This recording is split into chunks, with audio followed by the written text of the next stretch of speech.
Et bonjour à tous, Alform. On se retrouve dans cette nouvelle vidéo afin de traiter la démarche Assessment Cloud, c'est-à-dire en quoi consiste l'assessment dans le but d'une migration vers le cloud Microsoft. Donc dans cette vidéo, nous allons voir un petit peu et surtout essayer de comprendre quelle démarche on pourrait mettre en place pour pouvoir faire une migration on-prem vers le cloud Azure de manière donc pérenne et surtout optimale pour le futur.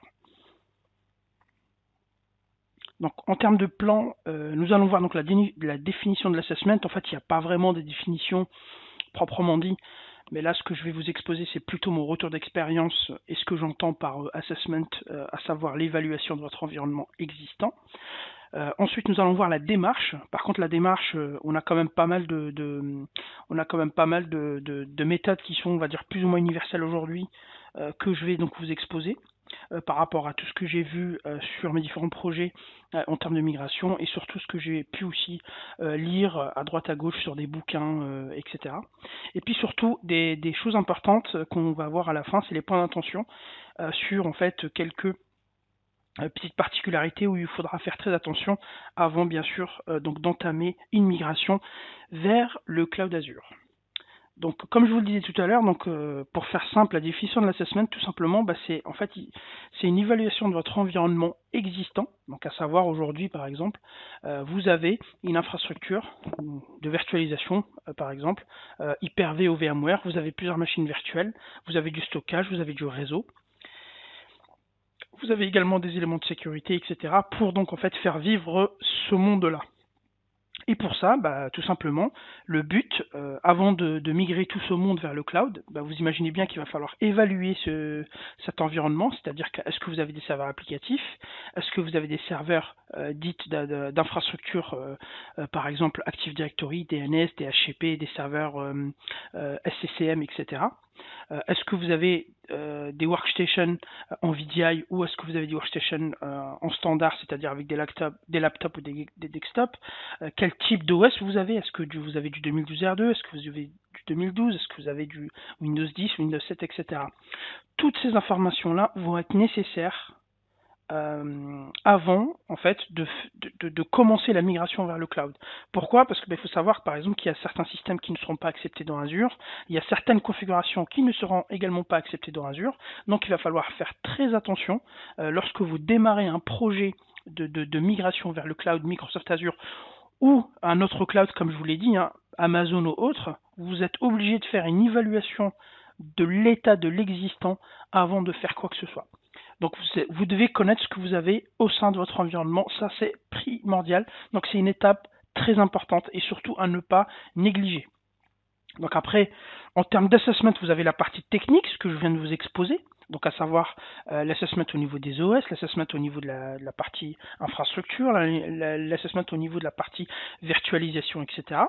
Ensuite, vous avez la partie coût, c'est-à-dire que vous allez tout simplement voir un petit peu ce que vous coûte votre service informatique en termes déjà en termes humains, donc au niveau des FTE, donc ça veut dire au niveau des gens que vous employez pour opérer tout le système d'information que vous avez, d'une chose.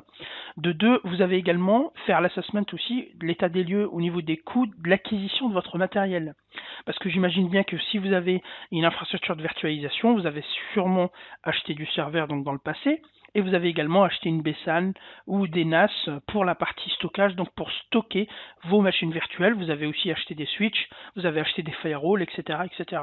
Donc tout ce monde-là, également, ça c'est un bonus, mais c'est ce qui il va s'avérer très important quand vous allez discuter avec votre management, pour justement les convaincre d'aller vers le cloud ou pas, parce que ça dépend, il y a des fois ça coûte plus cher d'aller vers le cloud sur certains services, donc attention au mythe, le cloud ça coûte moins cher, ça c'est pas vrai, c'est en fonction des utilisations et en fonction de chaque cas, et chaque cas est différent, donc malheureusement on peut pas dire que le cloud est moins cher que le monde on-prem, ça dépend de énormément de paramètres, ce que je suis en train de vous expliquer en fait, et tous ces paramètres là, vous allez les définir avec votre assessment, donc je pense que vous voyez très bien ce que je veux dire par là.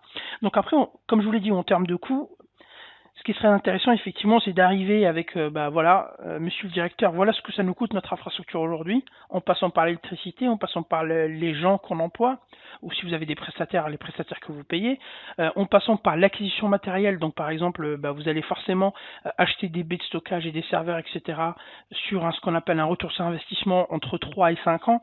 Donc voilà, vous allez faire tout ça. Et puis, ça vous donnera une idée du coût, en fait, du TCO, en fait, tout simplement, que vous avez par rapport à votre informatique. Ensuite, vous avez également, comme je vous dis, la rentabilité. Là, forcément, ça rentre tout de suite dans cette partie-là, parce que vous allez voir si vous êtes rentable ou pas par rapport donc à ce que vous utilisez et par rapport à ce que vous donnez comme service à votre entreprise. Parce que rappelez-vous bien que ni plus ni moins que le service informatique est là pour fournir des services au sein donc d'une entreprise, au sein d'une organisation, au sein d'une association. Nous sommes là pour rendre et mettre en place des services, mettre en œuvre des services afin que les utilisateurs, les end-users, puissent les consommer. Que ça soit un annuaire d'entreprise, que ça soit un portail applicatif, que ça soit une application métier, etc., etc. Que ça soit un site web également. Un site web, c'est un service qui provient du service informatique pour justement les usagers, afin qu'ils puissent par exemple consulter voilà, le site web d'une entreprise ou des choses comme ça. Donc l'assessment, plus ou moins, voilà, on va avoir, on va dire, deux côtés et demi, à savoir la partie technique et la partie coût et rentabilité qu'on peut également englober ensemble. Et ça, c'est très important. L'assessment est la première partie qu'il faudra traiter impérativement avant de faire quoi que ce soit dans le cadre de votre migration vers le cloud Microsoft Azure. Ensuite, en termes de démarche, comme je vous l'ai dit tout à l'heure, donc aujourd'hui vous êtes client ou vous êtes une société de service et vous souhaitez apprendre comment en fait migrer un système d'information on-prem vers Azure. Vous avez finalement plus ou moins la démarche suivante en fait qui reprend ce que j'étais en train de vous expliquer auparavant, c'est-à-dire que vous avez la phase d'assessment qui va regrouper tout ce que je vous ai dit, la partie technique, coût, rentabilité, etc., qui est très importante et qu'il ne faut surtout pas négliger. Une fois que vous avez une fois que vous avez fait votre assessment, il y a une phase qui va arriver qui va être le design. Et le design, en fait, ça va être tout simplement la cible. Donc, en fonction de votre assessment, forcément, c'est pour ça que je vous dis que c'est très important, parce que si vous ratez l'assessment, vous ne pourrez pas faire un bon design. Et si vous ne faites pas un bon design, vous ne pourrez pas faire une bonne migration. Donc, votre projet sera très compliqué à mener et il sera même probablement raté. Donc, assessment, en bonne et due forme. Une fois que l'assessment est terminé, on attaque la phase de design. Donc là, la phase de design, c'est la phase de design au niveau infrastructure Azure. Donc là, on va designer les ressources groupes, on va designer les ressources, les machines virtuelles, les types de machines virtuelles, le type de stockage, les types de régions, le type de redondance, etc. Tout ce qu'on connaît dans Azure, que je vous présenterai dans cette formation. Mais on va absolument tout designer afin que l'infrastructure, quand vous allez la migrer, quand vous allez partir sur la phase 3, quand vous allez la migrer, en fait, le design sera déjà prêt afin d'accueillir toutes les machines virtuelles, les ressources que vous avez migrées de l'on-prem vers Azure. Donc ça, c'est très important. Et une fois que vous avez fait la migration, donc vous avez vos machines virtuelles, votre infrastructure qui tourne dans Azure, on va rentrer dans une petite phase qui va s'appeler la phase d'optimisation. Cette phase d'optimisation, elle sera là pour optimiser deux choses, le nombre de ressources, et forcément si vous optimisez les ressources, ça va aussi diminuer les coûts que vous allez consommer dans Azure. Donc ça, c'est très important parce que on va pouvoir, par exemple, optimiser les coûts sur certaines machines virtuelles ou sur certaines ressources dans Azure, telles que le stockage ou les bases de données, etc. Donc c'est très important. Je répète encore une fois, la phase assessment et la première phase primordiale à faire avant de commencer quoi que ce soit. Une fois que vous avez fait votre assessment, vous attaquez le design de l'infrastructure cible, tout en prenant compte bien entendu de ce que vous avez fait et de ce que vous avez vu dans l'assessment. Une fois que tout est bon et terminé, vous passez sur l'étape migration. Et une fois que vous êtes dans l'étape migration, forcément après, vous avez l'étape optimisation. Alors bien entendu, attention, quand je dis, quand on part de la phase design, la migration, vous imaginez bien qu'on va pas migrer tout d'un coup. Donc là, dans la phase design, ensuite vous allez forcément rentrer dans une phase test. Donc vous allez pouvoir tester de migrer 1 à 2 voire 3 machines virtuelles, vous allez les tester, les migrer. Ça, pourquoi vous devez faire ça? Ça va vous valider le design que vous avez fait auparavant. Une fois que tout est valide et fonctionnel, vous pouvez définir des lots de migration de machines virtuelles. Tiens, lundi, je vais faire le lot applicatif, mardi, je vais faire le lot base de données, etc., etc. Vraiment, très important de faire des lots. Pourquoi? Parce que de toute façon, ces lots-là vont être définis dans votre assessment. Parce que dans l'assessment, on prendra aussi en compte les dépendances des serveurs. Parce que par exemple, il y a des serveurs qui ne peuvent pas être allumés ou ils ne peuvent pas être éteints sans que un ou deux serveurs autres soient éteints ou allumés. Vous voyez ce que je veux dire? Donc forcément derrière, la dépendance de vos applications, la dépendance de vos systèmes d'information doivent être prises en compte également. C'est pour ça que je répète et je suis un petit peu insistant là-dessus, mais c'est pas grave. Vaut mieux prévenir que guérir. L'assessment va vous aider à faire ça. Donc très important, l'assessment à ne pas prendre à la légère. Il faut passer beaucoup de temps là-dessus, mais au moins, avec un bon assessment, vous pourrez faire un bon design, et avec un bon design, derrière, vous allez pouvoir faire des bons tests, vous allez pouvoir faire de la validation, vous allez pouvoir valider votre cahier de recettes, et vous allez pouvoir donc après faire votre migration en production et faire une validation de recettes complète à la fin du projet. Une fois que vous avez validé tout ça, vous pouvez laisser entre 3 et 6 mois de vie dans Azure, et puis après vous pourrez optimiser les ressources dans Azure si vous voulez.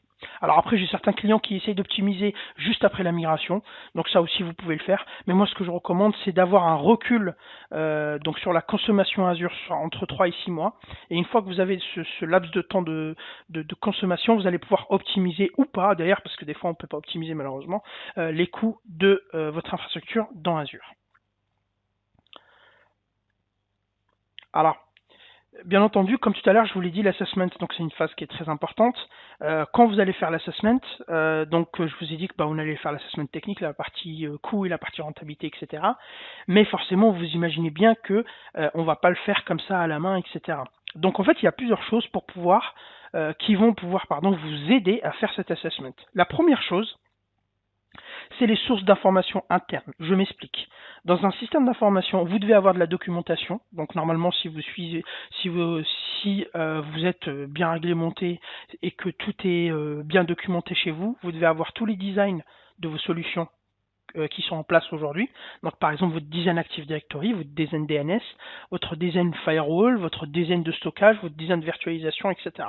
Vous devez avoir toutes ces informations-là, donc un référentiel, des documents, où quand j'ai besoin d'une information, donc je vais dans la documentation et j'ai tout de suite l'information qu'il me faut. Ensuite, une fois que vous avez toutes ces sources d'informations, donc documentation, des questionnements également, vous pouvez aussi poser des questions aux responsables de chaque division, donc infrastructure, réseau, sécurité, etc. En plus de ces documents, ils vont vous dire aussi, ils vont vous donner des informations pertinentes pour votre assessment, donc vous allez les récolter et vous allez donc forcément les enregistrer dans votre démarche d'assessment. Ensuite, une fois qu'on a fait l'étape 1, source d'information interne, documentation, questionnement aux bonnes ressources, etc., nous avons l'outil de migration, enfin des outils de migration. En l'occurrence ici pour Azure, ce que je recommande et ce qui est recommandé, c'est l'outil intégré dans Microsoft Azure qui s'appelle Azure Migrate. Donc Azure Migrate, donc je vous l'expliquerai dans une prochaine vidéo, ça va être un produit, ça va être un hub d'outils en fait, si vous voulez, il va agréger plusieurs outils qui va vous aider non seulement à faire votre assessment, et également à faire votre migration. Donc c'est un outil 2 en 1 qui est très intéressant et surtout qui est gratuit par rapport à d'autres outils qui peuvent être payants. Ensuite, vous avez aussi l'outil Map, que vous connaissez sûrement, que j'ai déjà présenté dans d'autres vidéos, notamment dans la vidéo de formation que j'avais fait il y a 3 ans sur Hyper-V 2016. Donc c'est un outil qui va vous permettre également de faire l'inventaire de vos machines virtuelles et de faire aussi également de l'Azure Readiness, c'est-à-dire qu'il va vous dire attention, il y a certains types de machines virtuelles qui ne seront pas compatibles vers Azure, mais tous les autres types de machines virtuelles seront compatibles vers Azure, donc vous pourrez les migrer. Donc il va faire la partie Azure Readiness sur la partie machine virtuelle, sur la partie desktop si vous voulez faire du VDI également dans Azure. Et ensuite, vous avez aussi également la notion de reporting, parce que avec tous ces outils, vous allez pouvoir faire du reporting. Et avec ce reporting, ça va vous aider à avoir une vision globale sur votre assessment. Tiens, j'ai 40 machines, j'ai 20 machines Windows, 20 machines Linux, j'ai, je sais pas, 5 bases de données, etc., etc. Ça va vraiment vous donner une vision globale de votre existant, donc de votre système d'information avant de le migrer vers Microsoft Azure, puisque de toute façon, comme je vous l'ai dit, je vais le répéter plusieurs fois dans cette vidéo, l'assessment, c'est l'étape la plus importante dans le cadre d'une migration vers le cloud, que ce soit Microsoft Azure ou autre, ou Amazon ou autre. Ensuite, comme je vous l'ai dit tout à l'heure, rappelez-vous des étapes, il y a assessment, design et migration. Donc une fois que nous avons fini notre assessment et que nous avons un état des lieux précis de ce que nous avons sur notre existant au niveau du système d'information, nous allons donc faire le design dans Azure. Donc ce design, bien entendu, il doit être pris en compte en fonction de l'assessment, en fonction de ce que j'ai comme information, en fonction de ce que j'ai comme quantité de stockage, comme quantité de machines virtuelles, comme quantité de réseau, etc. Ensuite, ce design, de toute façon, il y a trois choses qui vont être importantes. Déjà, le design, il sera basé sur l'expérience que vous avez dans Azure. Si vous n'en avez pas, privilégiez un partenaire ou une SS2I qui a en fait de l'expérience sur Azure afin qu'il puisse vous aider sur les designs à mettre en place, donc un design sécurisé, etc. Ensuite, le design aussi, il viendra en fonction des besoins clients, forcément. Donc, en fonction de votre besoin, vous allez faire le design adapté qui va donc forcément répondre à vos besoins. Ce qui est logique, bien entendu, mais je suis obligé de le rappeler dans le cadre de cette formation. Et également, forcément, le design, il doit être sécurisé, il doit être surtout hautement disponible et surtout respecter en tout cas le niveau de SLA que votre service informatique ou du moins votre management attend d'un système d'information. Donc ça c'est très important également à prendre en compte. Donc je vais répéter assessment. Une fois que vous avez fait votre assessment, que vous avez une vision globale sur votre existant, le design, donc le design il peut se faire sur un retour d'expérience, vos besoins clients. Forcément, ce design, encore une fois, il va se baser sur votre assessment. Donc, si votre assessment il est faux, forcément, votre design il sera faux également. Et, encore une fois, comme je vous l'ai dit, le design il doit être sécurisé, hautement disponible et respecter les SLA qui vous seront imposés par votre management. Donc ça, c'est très important à garder bien en tête quand vous allez faire un projet similaire pour aller vers Azure. Ensuite, après, derrière, comme je vous l'ai dit, nous avons la phase assessment, design et migration. Donc, comme je le disais tout à l'heure, donc en termes de stratégie de migration, nous devrons donc en fait faire une stratégie de migration forcément en fonction de votre design et de votre assessment. Donc en fonction des dépendances que vous auriez trouvées dans l'assessment, vous allez donc forcément faire la migration en conséquence. Par exemple, vous allez peut-être migrer d'abord des serveurs donc de base de données avant les serveurs applicatifs. Vous allez par exemple migrer d'abord les serveurs Active Directory avant les autres serveurs, etc. Afin d'avoir déjà un Active Directory de près lorsque vous allez donc migrer vos machines virtuelles dans Azure. Donc tous ces trucs-là de toute façon devront être mis en place lorsque vous allez démarrer votre migration.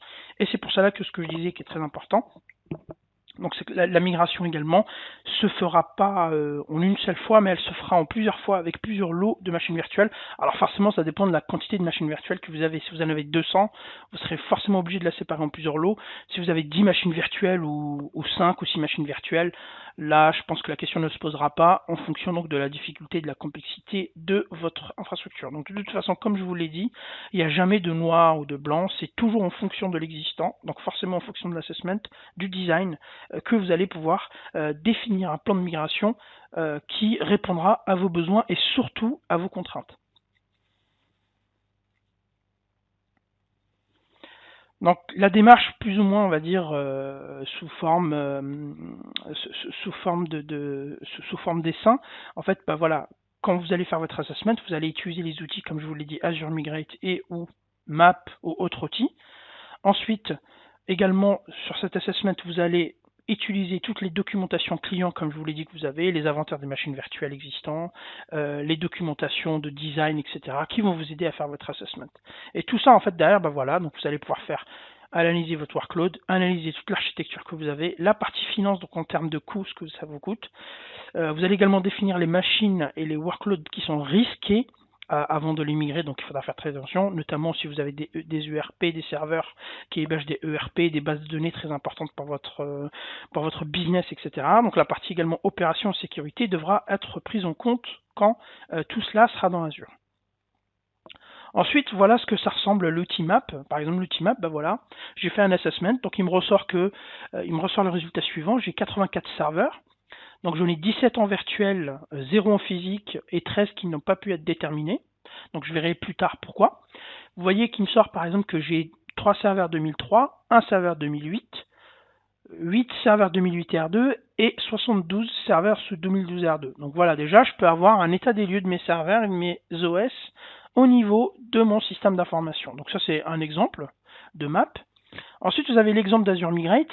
Donc, qui lui, il va vous faire, comme je vous l'ai dit, l'Azure Readiness. Donc là, il va vous dire, ben voilà, sur les 7 machines que j'ai répertoriées au niveau de votre hyperviseur Hyper-V ou VMware, j'en ai 5 qui sont ready pour Azure. Par contre, j'en ai 2 qui ne sont pas du tout prêtes pour Azure. Vous avez vu également que on peut aussi avoir des machines qui sont ready with condition. Ça veut dire que c'est des fois elles sont ready mais à condition d'updater l'OS ou à condition d'updater le niveau de version de l'application, etc. Ensuite, vous avez la partie stockage ici qui va être estimée en coût, comme vous pouvez le voir. Donc là, du coup, l'outil, comme je vous l'ai dit, il va faire l'Azure Readiness. Il va aussi faire l'estimation de coût, c'est-à-dire ce que ça va vous coûter si vous migrez dans Azure. Donc là, il va vous faire l'estimation au niveau du stockage et également l'estimation au niveau du compute. Parce que dans Azure, il faut savoir que quand vous mettez en place une machine virtuelle, elle va avoir 2 coûts différents. Vous avez le coût du stockage et le coût de la machine virtuelle et également le coût du réseau. Donc ça, c'est très important à comprendre. Donc comme vous pouvez le voir ici, par exemple, sur les 7 serveurs, donc j'en ai 5 qui sont ready pour Azure et ça va me coûter 735 francs suisses par mois en termes de compute, et le stockage, ça va me coûter 21,5 francs par mois. Donc voilà, ça donne une ordre d'idée. Ensuite, ça peut me sortir également ici un plan, un camembert, pardon, avec donc l'état des lieux de mon Azure VM Readiness. La partie, comme je vous l'ai dit, cost par mois, donc là c'est l'estimation. Et ensuite, ça nous sort également un espèce de récap de tout ça, comme je vous l'ai présenté tout à l'heure. Donc là, un fichier Excel qui vous dit un petit peu tout ce qui va se passer au niveau de votre assessment et tout ce que vous pourrez faire ou pas pour aller vers Azure. Et ce qui est très important, c'est l'estimation de coût. Alors attention, ça reste quand même des valeurs estimatives. Des fois, ça peut plus aller vers le plus ou aller vers le moins. Donc ça dépend de plusieurs paramètres, comme je vous l'ai dit. Voilà, l'état des machines, la quantité de données que vous allez envoyer dans le réseau Azure, etc., etc. Ensuite, les points d'attention, comme je vous l'ai dit, très importants, TCO et rentabilité. Donc faites bien attention à bien étudier d'abord votre existant et ensuite à faire votre coût estimatif de la future plateforme ce que ça va vous coûter dans Azure. Et donc là, vous allez pouvoir comparer les prix. Vous imaginez bien que si vous allez dans Azure que ça vous coûte le triple, je pense que ça ne vaudra pas peut-être le coup d'y aller vers Azure. Par contre, si vous voyez que les coûts peuvent être réduits en faisant des optimisations et qui sont plus ou moins donc optimisés par rapport à une infra standard, là par contre ça vaudra le coup bien sûr d'aller vers Azure. Bien sûr, comme je vous l'ai dit, bien connaître son infrastructure, ce qui veut dire passer par un bon assessment. Se faire aider, comme je vous l'ai dit, se faire aider soit par des partenaires externes, soit par des gens, des freelances ou des choses comme ça, comme moi par exemple, qui ont déjà l'expérience de faire des assessments et qui ont l'expérience de faire des migrations vers le cloud de Microsoft Azure. Forcément, la compatibilité des applications, très important la partie application métier, donc à bien vérifier que ces applications sont bien compatibles et peuvent tourner dans Azure, donc ça c'est très important. Les machines virtuelles également, mais ça également c'est pareil, la partie compatibilité des machines virtuelles sera aussi donnée par l'outil Azure Migrate qui vous fait l'Azure Readiness. C'est là qu'il va vous dire est-ce que votre machine elle est Azure Ready ou pas. La latence, donc forcément la partie réseau à prendre en compte, parce que vous imaginez bien que toute votre infrastructure sera dans Azure, forcément votre tuyau, donc vos lignes internet, votre débit qui va aller vers Azure sera très important à appréhender. Donc à faire très attention à avoir un bon débit pour justement ne pas gêner le travail des utilisateurs. Et bien entendu, comme je vous l'ai dit, le design Azure qui est très important. Faites attention au design Azure. De toute façon, le design Azure, comme je vous l'ai dit, sera pris en compte en fonction de l'assessment et en fonction de vos besoins et vos contraintes. Pilote POC, très important. Donc bien sûr, comme je l'ai dit dans la phase migration et avant de faire la migration, vous devez faire des pilotes, vous devez faire des POC pour valider des scénarios de migration, des scénarios de test et pour valider votre design. Bien sûr, vous n'allez pas partir en production sans avoir testé, validé et reseté votre environnement Azure futur. Ensuite, je vous ai mis un lien ici qui est très intéressant, qui regroupe un petit peu tout ce que je viens de vous dire. C'est vraiment en fait orienté business qui va vous aider un petit peu à comprendre pourquoi, quelles sont les motivations qu'on peut avoir pour aller vers Azure, quelles sont les stratégies, etc. Donc c'est un document que je vous laisse ici, que vous pouvez lire et qui est très intéressant en termes de business. Comme vous pouvez le voir ici, vous avez par exemple la business justification. pourquoi par exemple on ira vers Azure, quels sont, si vous voulez, mon retour d'expérience, pardon, pas, quelles sont par exemple la valeur ajoutée d'y aller vers Microsoft Azure, etc. Donc c'est très intéressant. Je vous le laisse ici et vous pourrez donc le contempler. Comme vous pouvez le voir également, vous pouvez voir la partie ROI, etc. Donc en termes de coût, combien ça va vous coûter, combien ça va vous rapporter en allant forcément vers Azure. Voilà, donc j'espère que cette vidéo vous a plu et je vous dis à très bientôt pour la prochaine. Merci.